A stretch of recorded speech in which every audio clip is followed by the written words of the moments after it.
And I want to play you an interview I did a little bit earlier with a man called James O'Malley. He's from Gizmodo UK, which is a big tech firm. I wanted to get his thoughts on whether Theresa May talking about safe spaces for terrorists online is fair comment. I think undeniably there are places online which are places where, you know, terrorists or potential terrorists exchange information. But I think there is no easy solution to what we can do about these. I mean, it's very easy for Theresa May to say, you know, enough is enough, something must be done. But that something is a very difficult question, because when it comes to security, it's not just like amping up more secure, between more secure and less secure. It's about trade-offs, and we've got to think, well, what are we giving up if we try and shut down these spaces, or say, dismantle encryption or build back holes into encrypted systems? James, before we carry on talking, I'll just explain to those of you watching, if you hear music in the background, it's because a guy's turned up with a PA system, and at the moment he's not willing to turn it down.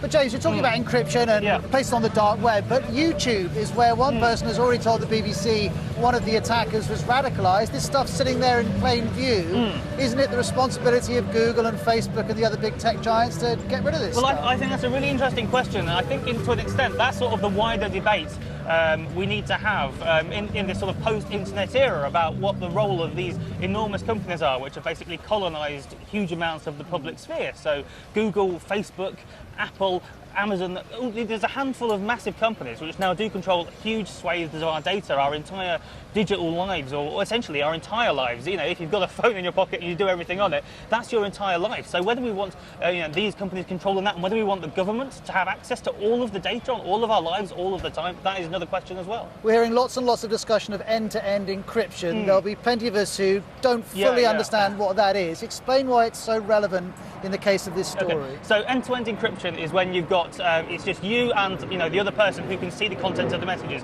When it's transported, it's fully encrypted. And what the suggestions have been, what Home Secretary Amber Rudd has been sort of suggesting after the Manchester attack, and I'm pretty sure it's going to be suggested again now we've had the London Bridge attack, is building backdoors into these systems. So for example, WhatsApp, which is entirely end-to-end encrypted, so messages can be read. The trouble is, sort of technologically illiterate, and everyone who sort of knows what they're talking about thinks it's crazy, because the entire internet is sort of predicated on encryption. Like when you see a little padlock in your browser next to the web address, that means is encrypted. So on our emails, our banking, everything else. So if we put a back door, yes, it could give the government and the good guys access, but equally it's building a back door which the bad guys could get into as well, hackers and other terrorists.